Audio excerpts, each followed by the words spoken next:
Muy buenas tardes a todos. Ya llevamos casi 12 horas desde que abrimos las puertas, así que yo creo que esto es todo un reto y una revolución que tengamos a tanta gente interesada. Y este panel en particular, yo creo que se podría extender durante varios días. Vamos a hablar de los impactos que tiene la inteligencia artificial en la economía y en la sociedad, y eso es un tema realmente en el cual estamos empezando a ver cuáles son esos impactos. Agradecemos a nuestros participantes, nuestros panelistas. Les quiero recordar que en la aplicación Evento Naranja pueden interactuar para hacer sus preguntas. Vamos a tener 40 minutos de discusión y al final van a haber 20 minutos para las preguntas del público. Bien, a lo largo del día hemos visto una gran cantidad de temas que tienen que ver con Cuarta Revolución y entre ellos la inteligencia artificial es uno de ellos. Yo me atrevería a decir que es uno de los más antiguos que tiene que ver con la Cuarta Revolución, data de los años 50 y a lo largo de estos casi 70 años en donde hemos desarrollado inteligencia artificial, pues yo creo que muy poco se ha hablado de los impactos reales que está teniendo y que va a tener en un futuro muy cercano. Sin ir muy lejos, cada año hay un aumento de un 60% en la cantidad de tecnología que tiene que ver con inteligencia artificial. Y esto hace que la economía esté creciendo tremendamente. De hecho, ya hay estimaciones que dicen que dentro de una década más o menos tendremos un aumento del Producto Interno Bruto global de unos 16 billones de dólares. Eso es una cantidad realmente grande. Eso equivale a unas 12 veces el país de Australia produciendo y generando aportes a la economía. O si nos vamos a otro terreno, como si hubieran 200 Bill Gates nuevos viviendo en el planeta. Realmente esto nos está diciendo que tenemos que de alguna manera aceptar que esto va a ser parte de la economía. Ya lo estamos viendo y a lo largo de las charlas del día vimos los impactos positivos. Pero aquí vamos a hablar de impactos tanto positivos como negativos. Entonces lo primero que quiero preguntarles es, teniendo en cuenta este crecimiento en la economía, ¿cómo desde el sector de cada uno de ustedes se pueden beneficiar, pero también cómo pueden aportar a esa economía? Aquí tenemos un panel muy interesante porque tenemos personas de la academia, profesores de la Universidad Nacional, de hecho con un contacto muy cercano con las matemáticas, ¿no? Que se dice que las matemáticas es una de esas carreras que va a ser un boom en los próximos años, ahora comentaremos eso. Y por este lado tenemos empresarios que han estado muy de lleno en tecnologías de inteligencia artificial en diferentes sectores. Entonces, elevo esa pregunta para ver quién quiere responder desde cada uno de sus sectores. ¿Quién quiere comenzar? Profesor. Ya, ok. Bueno, yo hablo desde la universidad.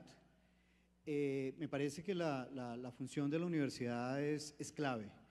Definitivamente en todo lo que tiene que ver con tecnología, hasta ahora nosotros hemos estado en la periferia. Colombia pues, es un país que básicamente consume tecnología.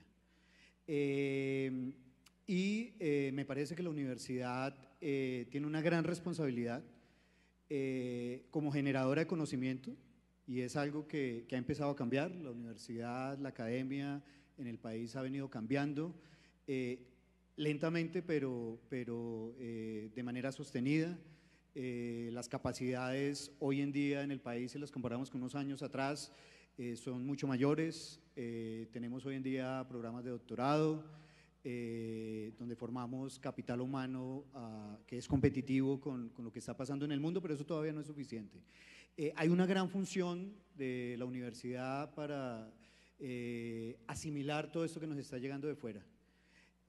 Yo no pienso que esté mal que nosotros, bueno, llevamos 500 años todavía comprando espejos. Yo no pienso que esté mal. Si nos traen espejos a buen precio, está bien.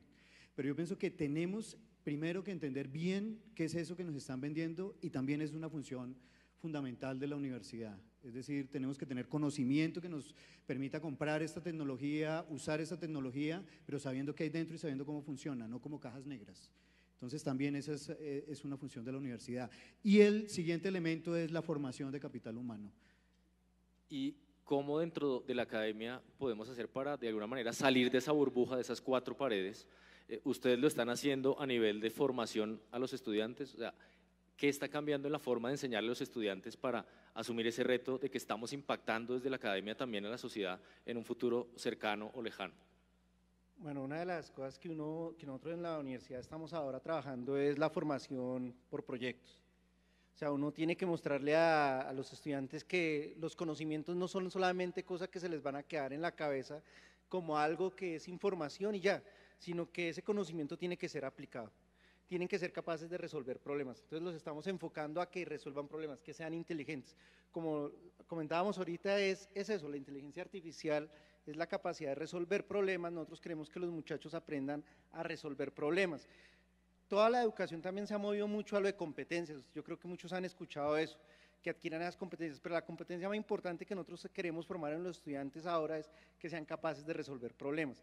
Y para poder resolver problemas lo que les estamos dando es una formación de base sólida, como las ciencias matemáticas de las que hablaremos un poco más adelante, en las ciencias de la computación, que no solamente hacer páginas web, hacer HTML, sino que entiendan por debajo de eso que hay, cómo se construye un sitio web, con qué aplicativos, con qué programas, qué les permite hacer que ese sitio web sea mejor, que sea inteligente, que se pueda conectar con otros. Eso es lo que estamos buscando.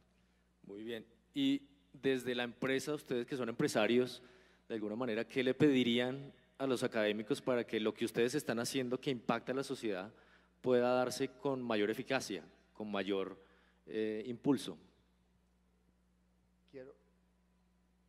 Quiero antes responder la pregunta que hiciste, ¿qué impacto tiene la tecnología en nuestra industria? Yo voy a hablar del tema del área de marketing y yo creo que el cambio que estamos viendo en este momento es tan grande en el tema de marketing, especialmente en el marketing, porque el marketing siempre ha sido sobre conocer al cliente y ofrecerle lo que él necesita. Y con el tema de tecnología, hoy en día cambia todo este juego, ¿no? Nosotros tenemos una manera hoy en día conocer al cliente de manera increíble y al mismo tiempo proveerle una solución muy personalizada, lo que hemos escuchado en el foro anteriormente. Entonces, en mi industria, en mi campo, está cambiando, o estamos viendo un cambio que no vi hace 50 años. Entonces, no solamente es el cambio, sino es la velocidad, ¿no? Que de un día al otro hay cosas que están cambiando completamente cómo está funcionando el mundo. Y ahí yo creo que para nosotros, especialmente en el campo de marketing, el cambio es impresionante, ¿no? Bueno, desde la perspectiva de la colaboración con la universidad, ¿qué estamos haciendo o qué se está haciendo en la empresa para implementar o hacer uso de estas tecnologías? Pues nosotros estamos avanzando un poquito en eso, hemos logrado hacer algunas cosas y pues no termina uno nunca de sorprenderse. Yo he venido trabajando en automatización industrial 30 años y estaba como tranquilo. Pues las últimas 2 semanas ha habido un cambio que realmente me sorprende y yo digo que me sorprenda algo en esta automatización, tiene que ser algo muy especial. Sucede que nosotros le di la tarea a unos estudiantes o egresados de la Universidad Nacional de desarrollar un producto para las vías 4G. Simplemente les di la tarea como 6 meses y ellos se presentaron la semana pasada con el producto. Y yo dije, bueno, ¿qué hicieron? Muéstrenme a ver. Y empezaron a hablar de cosas que en mi cerebro no estaban, redes neuronales, inteligencia artificial, deep learning, machine learning. ¿Y eso qué es? ¿Cómo es eso? Explíqueme. Simplemente han diseñado un equipo que es capaz de aprender por sí mismo. Cuando yo veo eso para una empresa que trabaja en automatización, pues es una maravilla, porque es una aplicación práctica de algo que está a la vanguardia de la última tecnología. Eso se hace gracias a la colaboración con la universidad, porque son egresados de allá que han tenido un espacio también de internship, o sea, han participado como aprendices dentro de mi empresa y hemos estado siempre en permanente contacto con el profesor Córdoba y su proyecto, famoso proyecto de Industria 4.0 de la planta autosuficiente y totalmente automática. Entonces, eso es lo que estamos haciendo en este momento. Lo más interesante que yo veo de la inteligencia artificial en este momento tiene que ver precisamente con que estamos rodeados de ella y no nos estamos dando cuenta. Por ejemplo, ya existen muchos sistemas en los cuales uno puede interactuar con una plataforma de CRM, muy relacionado con el tema de marketing, por ejemplo, en donde uno no está interactuando con una persona, sino está interactuando con un bot que le está contestando preguntas reales, le entiende el lenguaje natural. Entonces, yo creo que en este momento es el momento perfecto para que esto suceda, porque tenemos las grandes capacidades de cómputo que existen o que existían pues hace muchos años, pero ya las tenemos en unas dimensiones muy reducidas y están al alcance de la gente. Por ejemplo, yo acabo de leer una noticia que me dieron hace 5 minutos al entrar al foro, y es la compañía para la que yo trabajo, que es Huawei Technologies, va a presentar ahorita en Barcelona un automóvil que ha sido adaptado para que sea conducido por un teléfono, por nuestro último teléfono que tiene precisamente inteligencia artificial. Entonces yo pienso que este cambio que estamos viendo es precisamente ya una democratización de esta tecnología para poderlo tener en elementos que tenemos al alcance de la mano. Y eso va mucho más allá, porque estamos poniendo ese potencial para que no tengamos que depender de unos servidores externos, sino que tengamos unos elementos autónomos que corren inteligencia artificial, y hay muchos desarrolladores que muy seguramente están entendiendo esta tecnología y empezando a desarrollar nuevas aplicaciones que muy seguramente van a tener gran potencial en el futuro, precisamente por esas características de la autonomía, y a muy corto plazo hablamos de bajos costos también, precisamente por este grado de escalabilidad. Bien, muchas gracias. Esta mañana se mencionaba que hay varias posturas hacia la inteligencia artificial, y ahora quiero irme un poco al lado oscuro, que tiene que ver con esos impactos negativos. Si uno se pone a buscar, hay personalidades muy importantes que trabajan de hecho con inteligencia artificial, como Elon Musk, famoso porque la semana pasada lanzó su automóvil a una órbita que dentro de 1 millón de años regresa a la Tierra. Pero mi pregunta es algo que él mencionó, y es que la inteligencia artificial puede poner en riesgo la existencia y la civilización de la especie humana. Y eso me dejó un poco pensando. No sé si a ustedes les ha llegado esa inquietud, y por qué creen que una persona como Elon Musk menciona esto, que puede poner en peligro incluso la raza humana, la especie que somos. ¿Qué creen? Bueno, lo que he podido leer y entender acerca de eso es que la máquina hoy en día tiene inteligencia. Inteligencia significa que es capaz de aprender. Simplemente hay que entrenarla, y ella con ese entrenamiento aprende, y cada día aprende más, y aprende más de otras máquinas, y aprende más de otros sistemas, y aprende, y aprende, y aprende. Entonces, si nosotros dejamos ese sistema al garete, digámoslo así, y él sigue aprendiendo, llega un momento en que es capaz de superar la capacidad humana, es decir, toma el control de los humanos. Y esto es una predicción que hace precisamente este señor y también Stephen Hawking. O sea, hay un momento en que pues, lo llaman como el apocalipsis. Yo no lo llamaría así, porque yo vería que es justamente lo que está haciendo él, mandando cosas al espacio con máquinas, no con seres humanos. Una máquina inteligente es capaz de viajar al espacio y durarse 100 años, 1000 años y volver. Si no se destruye, si no se acaba, es capaz de volver.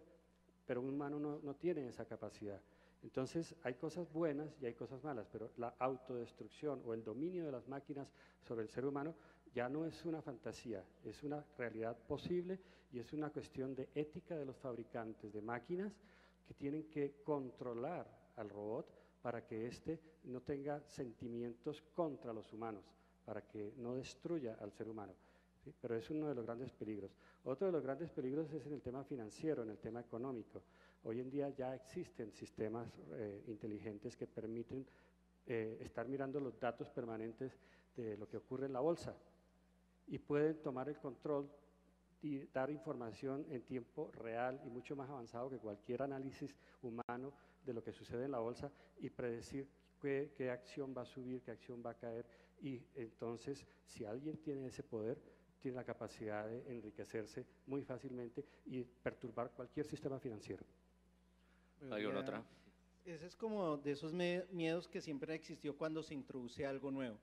Cuando se pasó en la primera revolución industrial, van a perderse trabajos, y entonces uno dice, se va a morir la gente de hambre, y va a pasar, y va a pasar, y pasó. ¿Qué pasó?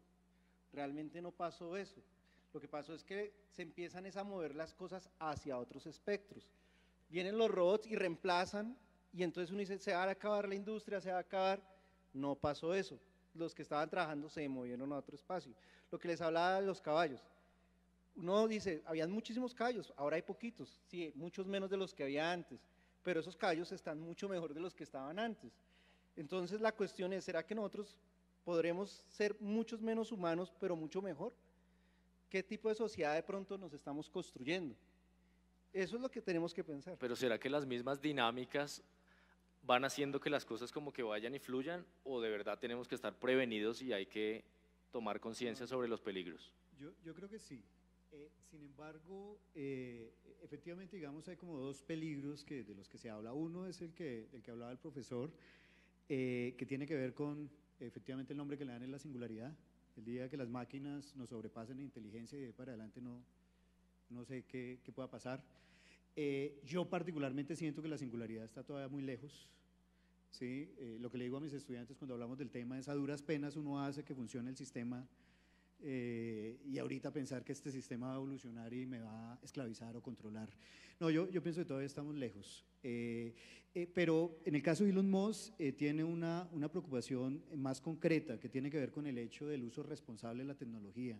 Y es que a veces cosas tan sencillas, pero que son ideas poderosas. Por ejemplo, la idea de que efectivamente hoy en día yo puedo enviar un tweet y automáticamente esto se vuelve viral y todo el mundo lo conoce. Es algo que tecnológicamente es sencillo, pero mal usado tiene un impacto que puede ser muy negativo. Y todos nosotros lo sentimos. Es decir, Twitter en manos de los políticos, ¡wow! Eso tiene es un componente, esa manipulación, es decir, todo esto que ha pasado, que ustedes han oído, sobre la influencia de las redes sociales en la opinión de la gente, la burbuja en la que nos mete Facebook o cosas de este estilo, me parece que son efectivamente amenazas muy concretas de tecnologías relativamente sencillas. ¿Qué pasa si tenemos tecnologías un poco más complejas? Por ejemplo, los sistemas adaptativos que se pueden construir con inteligencia artificial. Y pienso que la preocupación es esa, y pienso que es una preocupación válida. Es decir, debe haber un componente de responsabilidad, un componente ético en este tipo de sistemas que se están construyendo. Sí, de acuerdo. Y en el caso, por ejemplo, de las redes sociales que lo menciona, claro, se le está dando poder a gente que probablemente no tenga las capacidades y son personas muy influyentes que de alguna manera sí pueden impactar negativamente a la sociedad. En el caso de, por ejemplo, los teléfonos inteligentes, hay una frase que se mencionaba y es que cada vez los teléfonos son más inteligentes y las personas más tontas, ¿no? ¿Qué hacer para que la persona sea la que tenga el control sobre la inteligencia o los desarrollos que el teléfono puede permitirle? Yo quiero tocar, para responder esta pregunta, un punto muy importante, que es, conceptualmente la inteligencia artificial, quizás los creadores al principio pensaban en hacer como un robot con figura humana, que actuara y quizás pensara como un humano, pero en realidad los robots que tenemos hoy en día no están dotados de corporeidad, primero que todo, y por otra parte estamos en una etapa donde la inteligencia artificial es una inteligencia artificial especializada, es decir, que está completamente hecha para hacer unas tareas muy específicas. Entonces, por ejemplo, pongo el caso otra vez de los teléfonos, que es lo que yo más conozco, lo que nosotros estamos añadiendo por medio de inteligencia artificial a los teléfonos es capacidades para facilitar la vida del usuario, que por ejemplo la persona no tenga que hacer una configuración de la cámara específica, sino que pueda tomar una fotografía, precisamente porque el teléfono es capaz de detectar si la fotografía la está tomando a una persona, a un gato, a un perro, a un amanecer, por ejemplo, y pueda ajustar la cámara. Entonces yo creo que es una inteligencia especializada, muy enfatizada en mejorar ciertos elementos de los productos en este caso, pero que no esperamos de ninguna manera que en un futuro vaya a tomar, por ejemplo, el control de la sociedad humana. O sea, digamos que está más para servir a las personas, por supuesto, y a facilitar ciertas labores que hacer algunas cosas, aunque obviamente esto depende de la buena voluntad que haya tenido el programador en hacer este tipo de componentes. Y se potencian otras cosas, ¿no? En el caso de la fotografía, pues los que están en peligro son los fotógrafos, ¿verdad? Están teniendo una competencia tremenda, pues entonces ahí yo creo que se activan otros circuitos, otros chips de la sociedad, en donde hay otros valores agregados. Antes de pasar a la siguiente pregunta, quería saber si Max tiene algún comentario al respecto.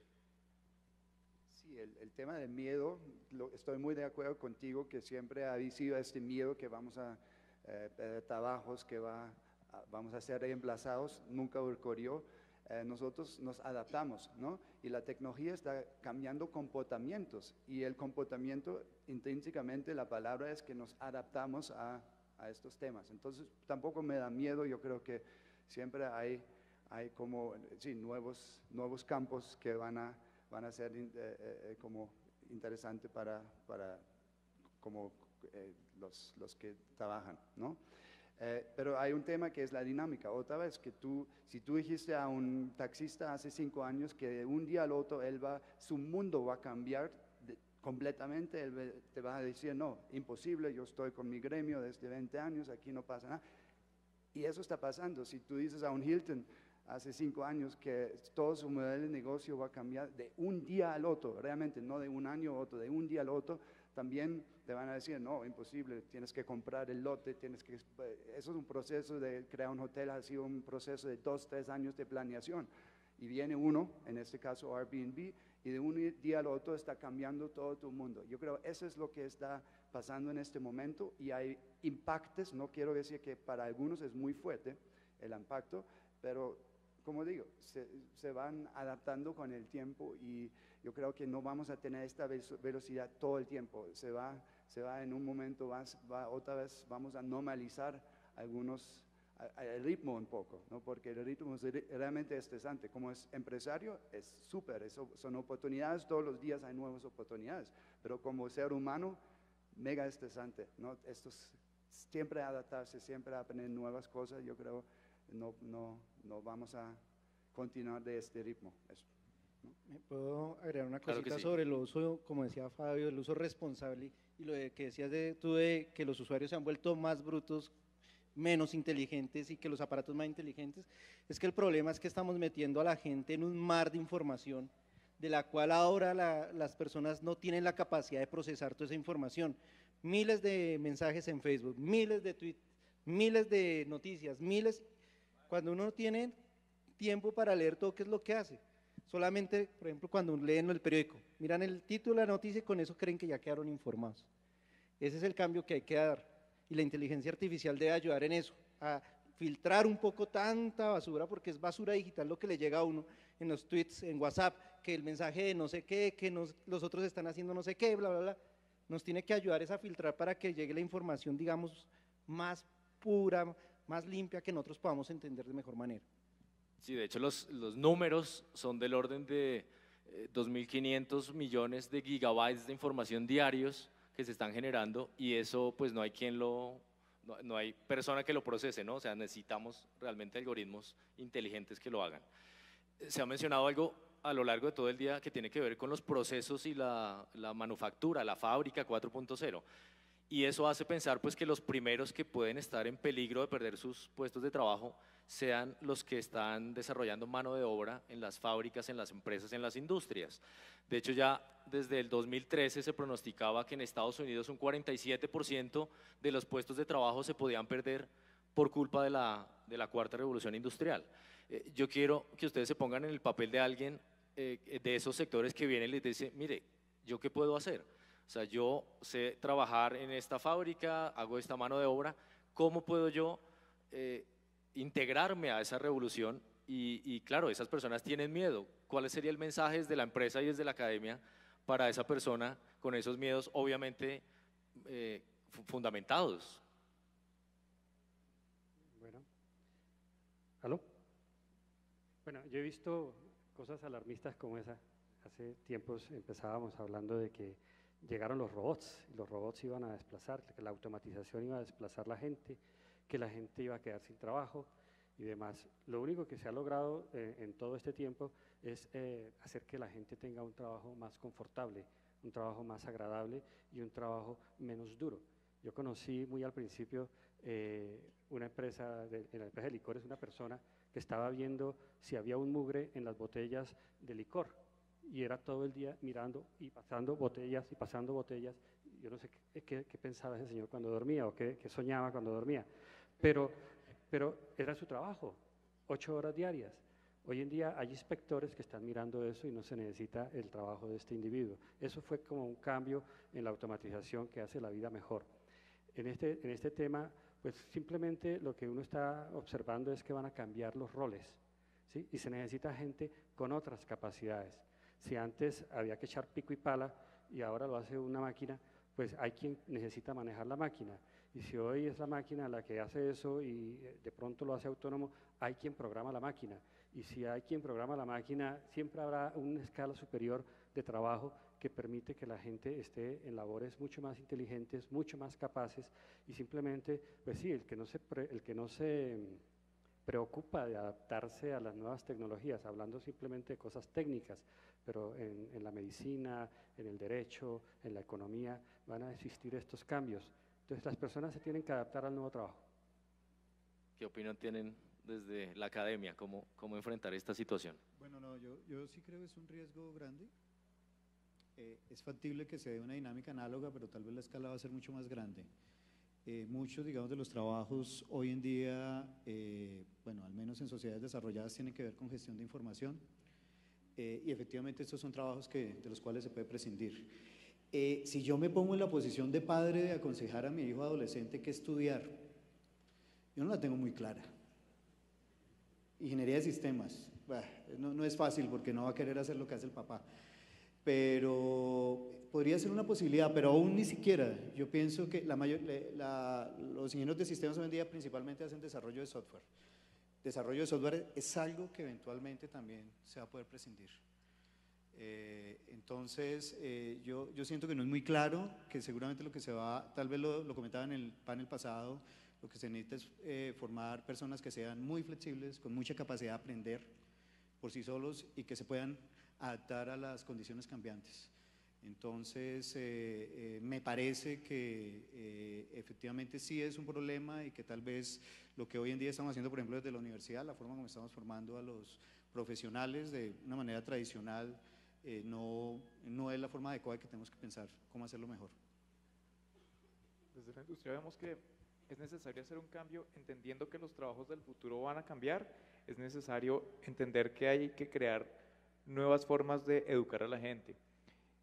Leía en un artículo que muchas de las profesiones muchas de las profesiones del futuro en este momento todavía no existen ni siquiera en nombre, o sea, nadie se ha puesto a pensar cuáles van a ser, porque precisamente gracias a la tecnología vamos a necesitar muchas especializaciones en cosas que no existen hoy en día.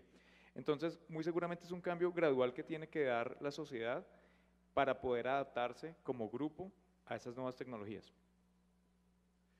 Claro, hay trabajos también que aparentemente no deberían ser tocados por la inteligencia artificial, pero incluso yo creo que un abogado tiene los días contados. ¿Qué piensan ustedes? Imagínense un computador que puede hacer análisis y puede tener una base de datos de leyes, de normas y puede establecer conexiones, puede ir a una base de datos de ejemplos litigiosos. Eso también sería algo para llamar la atención de otras profesiones que no son directamente relacionadas con procesos de manufactura.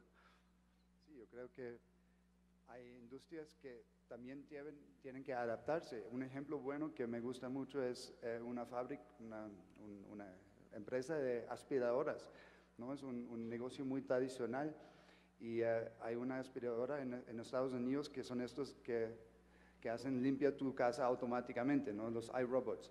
Y el modelo de negocio de ellos era siempre vender los aspiradoras, ¿no?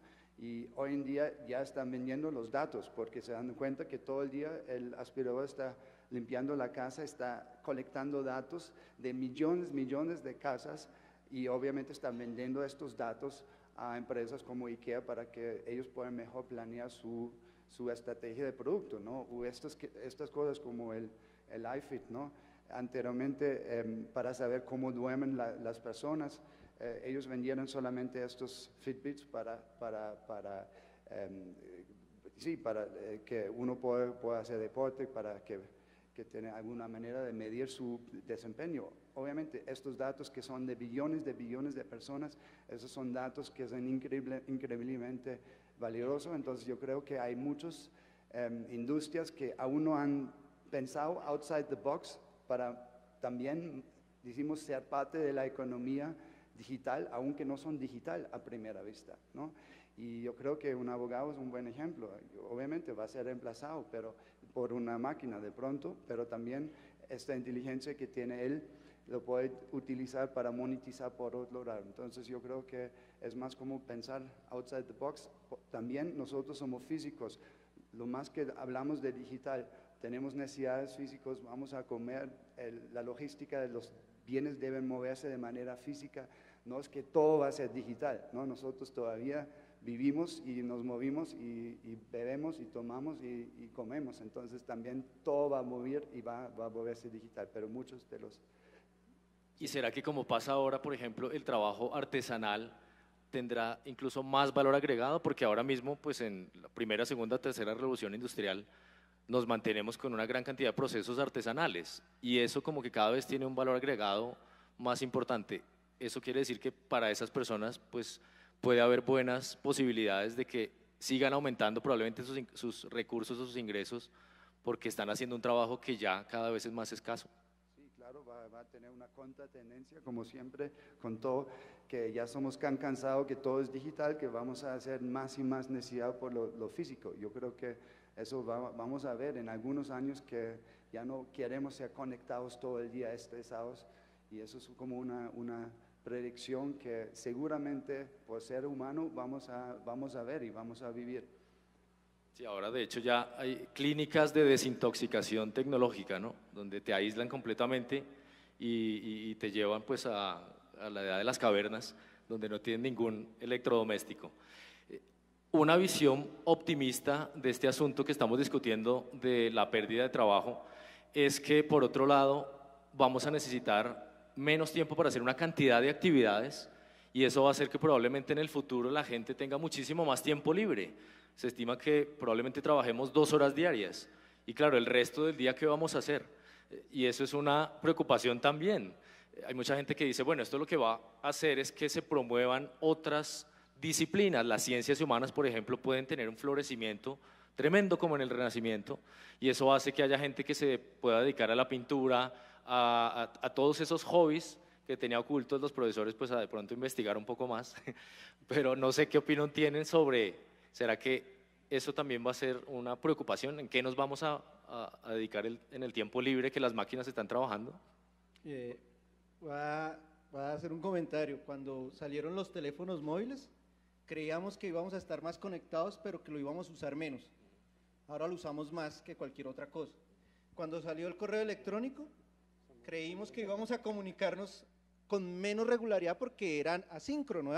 Mando un correo y de pronto me contestan. No, ahora toca contestar miles de correos que te llegan inmediatamente. Entonces, eso de que nos vamos a quedar con más tiempo, parece lo contrario, ¿no? Con las nuevas tecnologías lo que hemos visto es que el hombre ha reducido su capacidad de descanso. Estamos como en lo contrario, pero ahora, si lo vemos hacia futuro, ¿no? Que es como uno lo ve, uno diría, bueno, nos podemos dedicar a las artes liberales, como los llaman, dedicarnos a esas ciencias liberales. Yo no creo, hay muchas cosas en las que los robots van a hacer muchas tareas, pero nosotros vamos a tener que hacer otras tareas que ellos no van a poder hacer.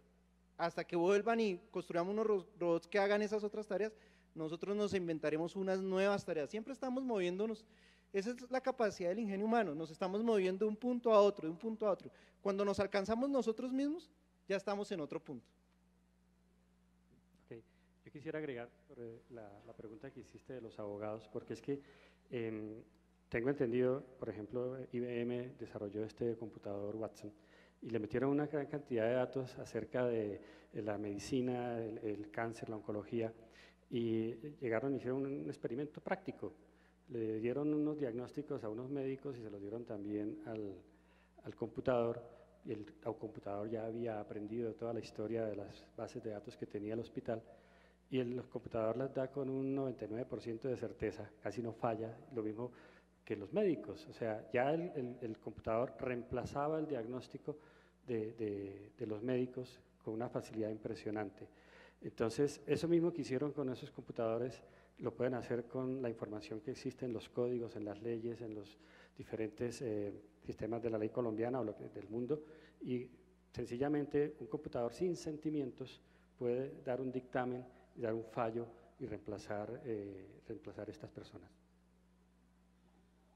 Bien, bueno, ahora quiero tratar una situación y es el hecho de que en el mundo actual la conectividad entre las personas ha aumentado tremendamente.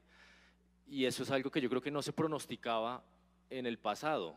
De hecho, hay una anécdota interesante de el segundo hombre que pisó la luna, Edwin Aldrin, cuando él le preguntan cómo se imagina el futuro, y él en un programa que le hicieron hace poco dijo, bueno, a mí me prometieron un viaje a Marte y ahora tengo una cuenta de Facebook. Es decir, estamos en un futuro que no se pronosticaba, va por otros dineros y en donde las relaciones entre las personas están marcando unos cambios drásticos en la sociedad, incluso en la forma como nos relacionamos con las personas, conseguimos novia, pareja, etc. Esto también puede ser un problema, puede tener consecuencias incluso éticas. Yo quiero saber si ese tipo de problemas que tienen que ver con cómo nos vamos a relacionar y las incidencias que tiene ese relacionamiento, ustedes desde la empresa lo tienen en cuenta, así como tienen en cuenta factores como la calidad de sus productos, la sostenibilidad con el medio ambiente, una cantidad de políticas. Se está empezando a hacer esa discusión de cómo lo que ustedes están haciendo desde la empresa en temas de cuarta revolución e inteligencia artificial puede transformar a la sociedad y generar unos conflictos que no sabemos cuáles son, pero que probablemente los haya, o no hay absolutamente nada hasta ahora y es uno de los temas que se debe trabajar. Un poco más la parte humana, ¿no? De cómo esta tecnología nos está transformando como sociedad. Muy bien. Esto es algo que ha sucedido y nosotros somos conscientes de que los cambios a veces van más allá de quienes inventaron los productos que dieron paso a estos cambios. Sin embargo, lo que nosotros siempre tenemos en mente hacia los consumidores es tratar de que estas tecnologías realmente faciliten la vida y de hecho mejoren las comunicaciones. Creo que en gran medida lo que está sucediendo hoy en día con las redes sociales, por ejemplo, también obedece como a que los seres humanos no le damos el mejor uso a la tecnología, pero eso no pasa solamente con esta tecnología nueva, sino ha pasado durante, yo creo que todo el desarrollo humano y todo el desarrollo de tecnologías.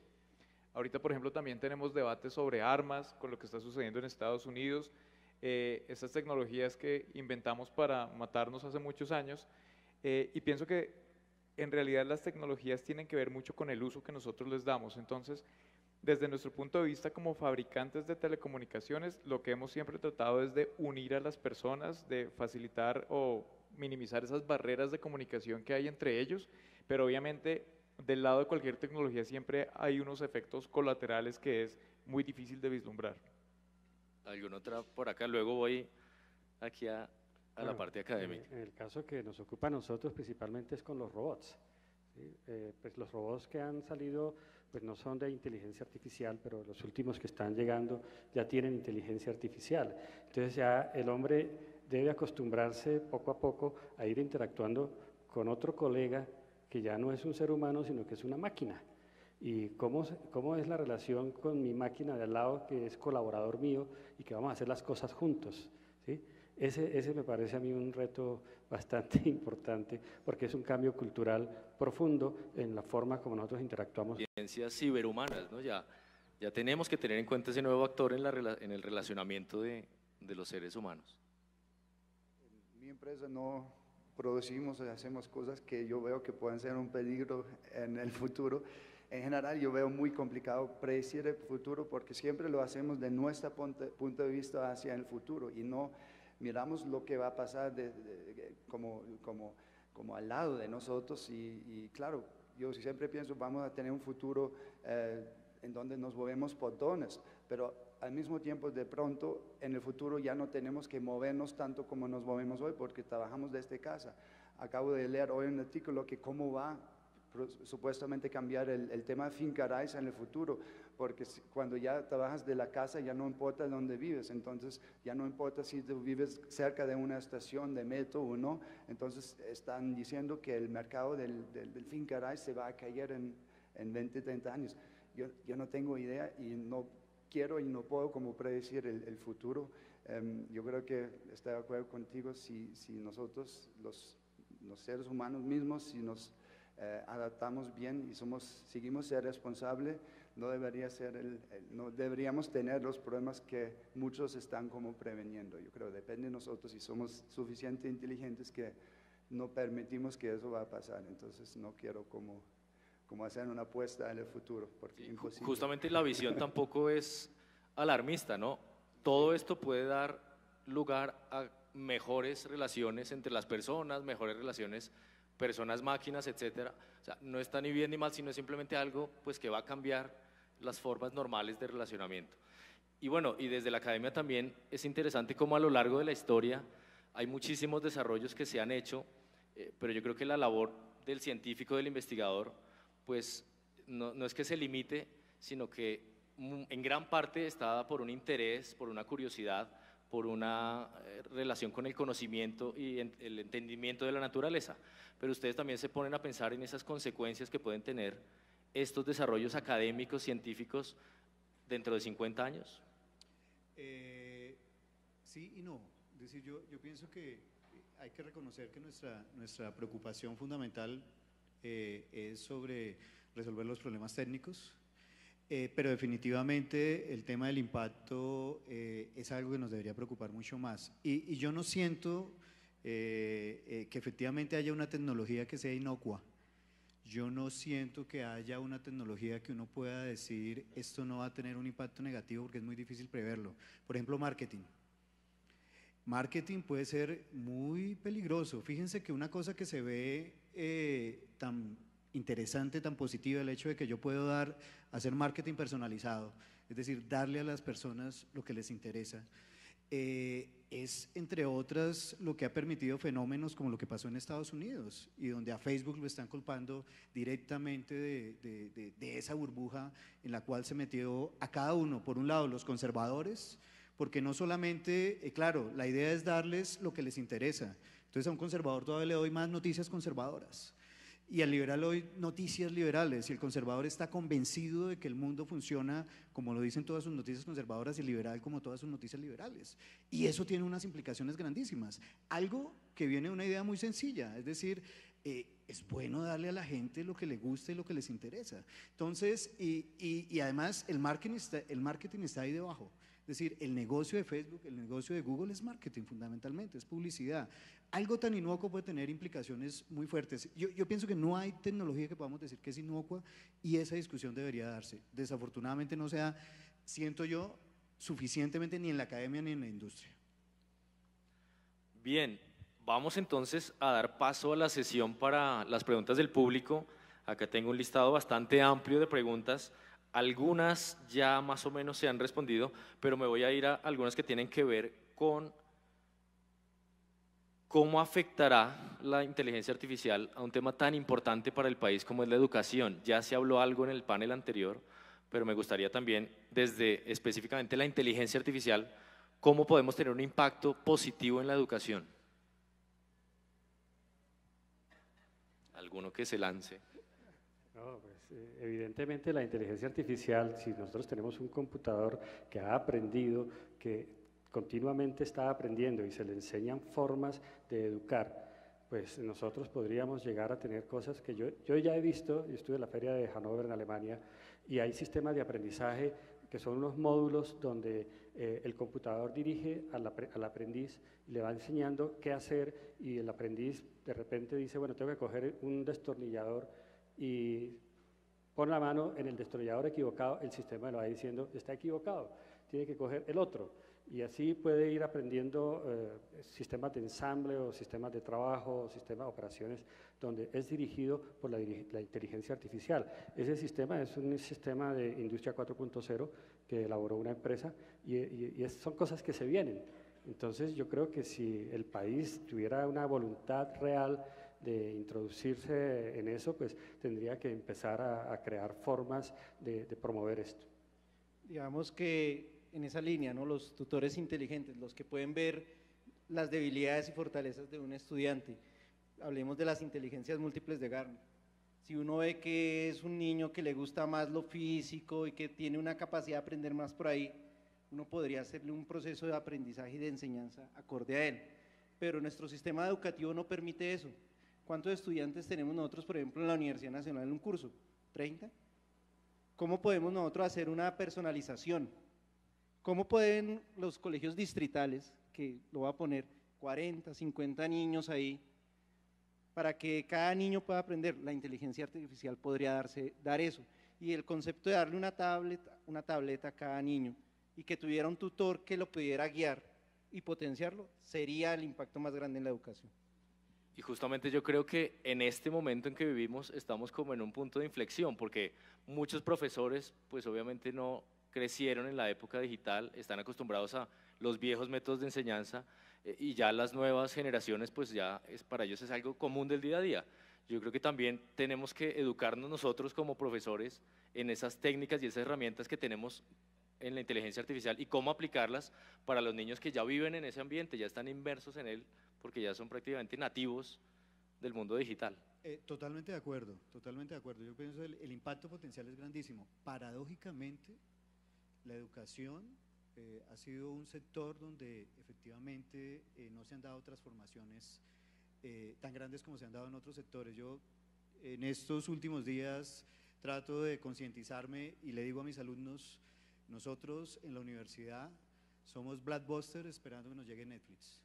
O para ponerlo, contextualizarlo más, somos Uldarico esperando que nos llegue Uber, ¿cierto? Y tarde que temprano va a pasar, tarde que temprano. Lo paradójico es que de todas maneras en la universidad sigue siendo todavía una universidad en el esquema de la Edad Media, pero la situación ha cambiado totalmente. Entonces, efectivamente, yo pienso que estamos en mora de introducir muchísimos elementos dentro de tal vez la misma idea de universidad tal vez debería replantearse.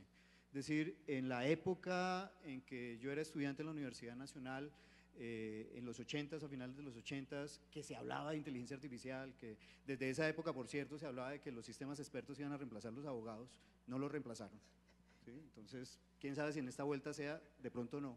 Tampoco han reemplazado a los médicos, por cierto, y yo que trabajo en ingeniería biomédica también soy escéptico de que los reemplacen. En esa época nosotros aprendíamos de inteligencia artificial porque el profesor Pérez Gama, que está acá, compraba sus libros que no sé cuánto tiempo le demoraban en llegar o los había traído de Inglaterra donde estudió y nosotros le sacábamos copias, ¿sí? Y ahí era donde nosotros aprendíamos, o le llegaban sus revistas de la IEEE y de la ACM y de ahí aprendíamos. Hoy en día los estudiantes ya no tienen que pasar por uno, simplemente tienen que entrar a internet, YouTube, y realmente lo que yo siento es que como profesor cada vez son más prescindibles. Hay una de las cosas, por ejemplo, ya que está aquí el vicerrector, uno de los proyectos que tiene la universidad es el PEAMA, el Plan de Movilidad, Plan Especial de Movilidad Académica. Nosotros tenemos sedes en diferentes partes de Colombia, en Amazonía, en Leticia, Orinoquía, Arauca, y lo que hacemos, por ejemplo, yo participo en un programa que es de educación a distancia, telepresencia. Entonces, digamos que si nosotros tuviéramos unos mecanismos que le permitieran a la universidad ir a todas las regiones, sin que tuviéramos que movilizar a los expertos, sin que tuviéramos que gastar esos recursos, imagínense en cómo la economía podría crecer, cómo la universidad podría crecer. Ese es hacia donde deberíamos llevar la educación. Como decía Fabio, antes traíamos los libros, no tenemos que traerlos, ahora lo único que nosotros podemos hacer es ser guías, imágenes para los demás, como vamos para allá. Esa respuesta me lleva a la siguiente pregunta, que es un poco más relacionada con la parte empresarial. ¿Es la inteligencia artificial la respuesta económica para el desarrollo de los países o es un atraso para las relaciones de las sociedades que conformamos estas civilizaciones humanas? Yo creo, por ejemplo, en el caso de Colombia, porque muchas veces los colombianos son muy críticos de Colombia a veces, yo veo, y yo creo que la revolución digital es una gran oportunidad, porque yo soy aquí, yo soy de Alemania originalmente, yo soy aquí porque hay un gran talento en el tema digital y hay cosas que yo veo aquí que no veo en Alemania. Cuando yo voy a Alemania, yo quiero un Rappi, no existe de esta manera, ¿no?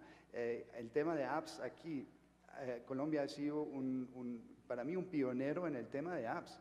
De pronto en muchos temas de e-commerce había un retraso, pero en el tema de apps que realmente hoy en día estamos hablando, Colombia es para mí es un pionero y yo creo que el hecho que todo este capital es digital y no tiene fronteras, ya no son, obviamente no son productos físicos, entonces ya no tienen frontera, y no solamente son productos que nosotros, por ejemplo, hacemos para el mercado colombiano, sino también lo exportamos, entre comillas, el producto digital a todo el mundo, y yo creo que eso es una gran oportunidad, y por eso yo creo que especialmente la cuarta revolución es una oportunidad para países como Colombia, ya que hay un buen talento, ya que hay buenas la innovación está bien en los mentes de los usuarios. Ahí se adapta mucho más rápido. Yo, como me repito, yo veo muchas cosas más avanzadas en temas digitales que en muchos otros países como Estados Unidos o Europa, Alemania, por ejemplo. Yo quisiera agregar, pues, que estoy completamente de acuerdo contigo. Digamos, Colombia, pues, es un país que está muy atrasado tecnológicamente comparado con lo que son los procesos industriales de grandes corporaciones. No somos capaces de producir tanta cantidad de celulares o tanta cantidad de carros o tanta cantidad de neveras como lo hacen otros países a los precios que lo fabrican ellos. Pero lo que sí somos capaces es de ser creativos, por ejemplo, con el tema de las apps o con cualquier tema de software, y es tratar de que el país se identifique. No vamos a hacer una carrera a alcanzar tecnológicamente a estos países. Eso va a ser imposible. Cuando nosotros lleguemos a donde están hoy, ellos ya están muy lejos. Pero este tema del software, de la inteligencia artificial, de la programación, de la creación de sistemas, es mucho más fácil para nosotros, y creo que tenemos que mirarnos hacia adentro cuáles son las ventajas competitivas que tiene Colombia y aplicar todas estas tecnologías en nuestras ventajas competitivas, que nadie nos las puede quitar. Nosotros tenemos muchas ventajas en nuestra biodiversidad, en nuestra geografía, en nuestros ríos, en nuestros sistemas, que permiten a un país, pues, aprovechar de eso y sacarle ventaja a eso que otros países no tienen. Entonces, es ahí donde deberíamos como concentrarnos. Y llevado también al contexto colombiano, ¿no? Muchas veces tendemos a copiar exactamente metodologías, productos y ponerlos acá en Colombia, y es muy diferente algo que funcione bien en Alemania o que funcione bien en Colombia. Muchas veces nos olvidamos de ese contexto en el cual vivimos. Bueno, la inteligencia artificial es una gran herramienta precisamente para potencializar lo que estamos haciendo en el desarrollo tecnológico de Colombia, y estoy muy de acuerdo con los anteriores panelistas que mencionaron el tema. Es que tenemos que ver exactamente cuáles son esas ventajas competitivas que nosotros tenemos para poder potencializarlas con la inteligencia artificial. Una cosa que considero que de todas maneras hace falta trabajar como sociedad es precisamente tratar de que siempre haya como un componente ético detrás de esas tecnologías, y eso lo estamos viendo mucho con las redes sociales, que no necesariamente tienen que ver con inteligencia artificial, pero obviamente sí son como los desarrollos tecnológicos a los cuales estamos enfrentados todos los días. Entonces yo lo veo desde ese punto de vista una gran herramienta, pero que obviamente en su medida debe ser tratada con ética y con responsabilidad. Déjame agregar, Claro. que es que hacer desarrollo de software es barato, no se requiere mucha infraestructura. Solamente con un computador tú puedes empezar a hacer desarrollos de inteligencia artificial. Desarrollar una app, ¿qué te cuesta? Un computador en tu casa, no necesitas una infraestructura. Eso es lo que dicen, que la revolución 4.0 le permite a los países en vía de desarrollo saltarse todas las fases y llegar directamente a situaciones de avance, porque la inversión realmente es pequeña. Podemos decir que necesitamos harta inversión, sí, pero es pequeña comparada con si hiciéramos todo el tránsito que han hecho los países ya desarrollados. Bien, muchísimas gracias. Luego, una pregunta que es muy pertinente para un país como Colombia con esta estratificación social tan grande, y es cómo afectaría la inteligencia artificial a las diferentes clases sociales. ¿Generaría una cercanía o un mayor distanciamiento entre ellas? Max comentó algo sobre cómo podría afectar, por ejemplo, el caso de la finca raíz, que tiene que ver también con la Sí, el estratificación. tema de estratificación es algo muy local, decimos, claro, pero yo tengo que cada día, cuando hablamos con clientes, siempre es un tema, ¿no? Que cómo llegamos a los diferentes estatus. Yo creo que la tecnología es la única cosa que realmente une a todos, porque si hablamos de tecnología, inteligencia artificial diario, hablamos del smartphone, hablamos de acceso al mundo de la inteligencia artificial. Y yo creo aquí no hay una estratificación, es lo bueno. Casi todos tienen un smartphone, también en Colombia, y lo que hacen los que tienen menos plata, ellos aún tienen más interés en comprar o están ahorrando para un smartphone. Entonces lo que se ve, no sé, no tengo los datos reales, pero lo que yo veo es que muchos que se dice los estratos bajos tienen un smartphone y están más tecnificados que muchos de pronto que son de estratos más altos. Entonces yo veo la tecnología en este caso realmente como un factor unificándolos al acceso a la tecnología. Al menos yo creo que hay una democracia en el acceso a la tecnología. Yo no sé si el tema de los datos, porque obviamente el tema de tener acceso a los datos y pagar para estos planes, eso es un tema que también es un factor, pero el puro hecho de tener acceso a la tecnología yo creo está muy democratizado, al menos en Colombia.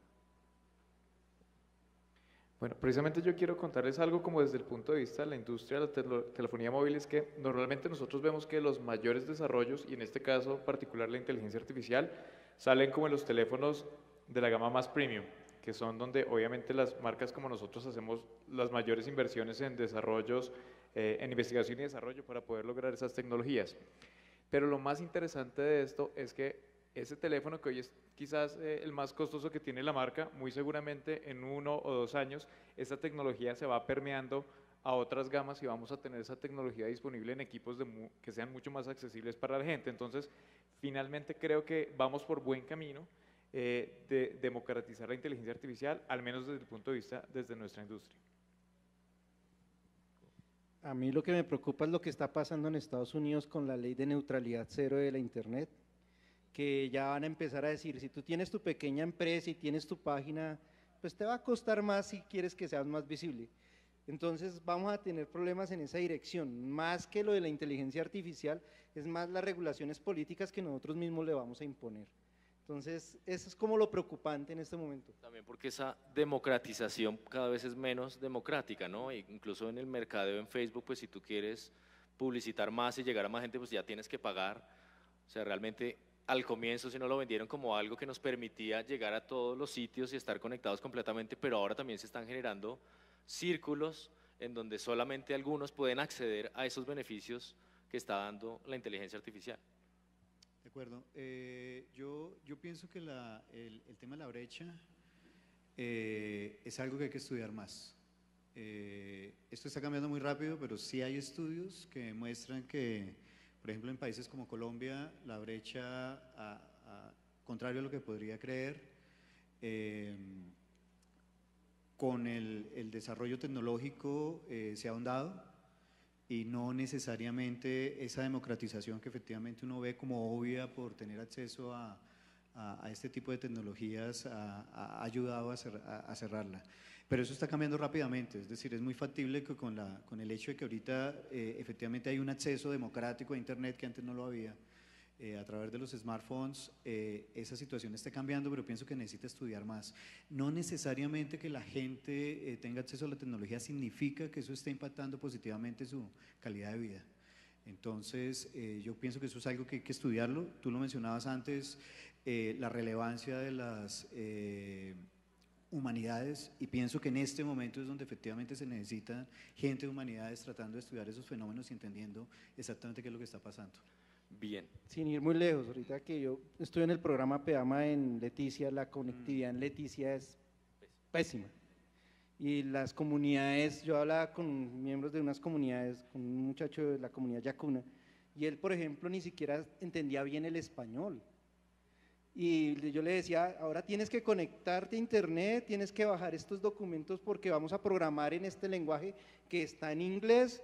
Y él me decía, yo no tengo acceso a computador en mi comunidad, y mucho menos va a tener acceso a internet. Entonces, hay ciertas regiones, por ejemplo, en Guaviare, en San José de Guaviare pasaba lo mismo. Yo les decía, bueno, y entonces, no, pero aquí está mi celular, no tengo acceso a internet.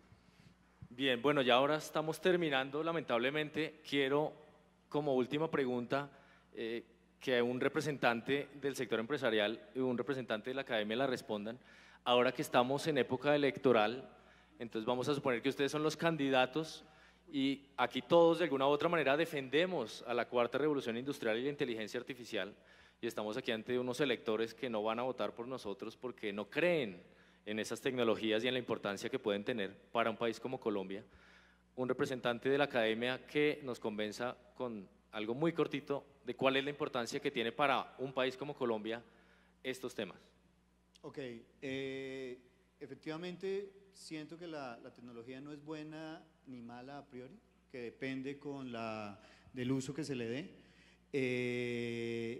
Y me parece que efectivamente todo este tipo de tecnologías son una oportunidad para el país, ya lo dijeron mis colegas acá en el panel.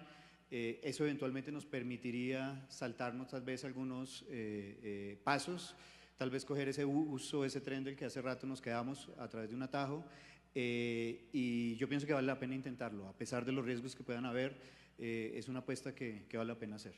Bien, muchas gracias. Por acá. Bueno, yo creo que aquí la cosa no es decidir si sí o si no, nos toca. O sea, ya los otros países están adelante, ¿sí? Y nosotros pues tenemos que ir en eso porque tenemos mucha pérdida competitiva en este tipo de asuntos. Entonces, nos toca.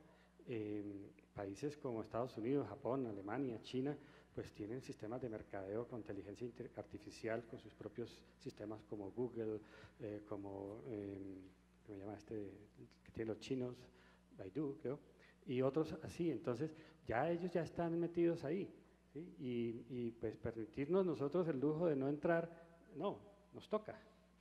Muy bien, sí, justamente yo creo que no es decidir si sí o no, sino cómo lo vamos a hacer, y por eso este evento me parece que es tan importante para plantear esos interrogantes y para plantearnos las preguntas pertinentes, como decíamos esta mañana, de cómo vamos a afrontar esta revolución que ya es un hecho. Muchísimas gracias a nuestros panelistas y a todos ustedes por haber estado acá. Los esperamos mañana con muchas más actividades y les prometo que va a estar también muy, muy interesante, así que no se lo pierdan. Muchísimas gracias. Gracias.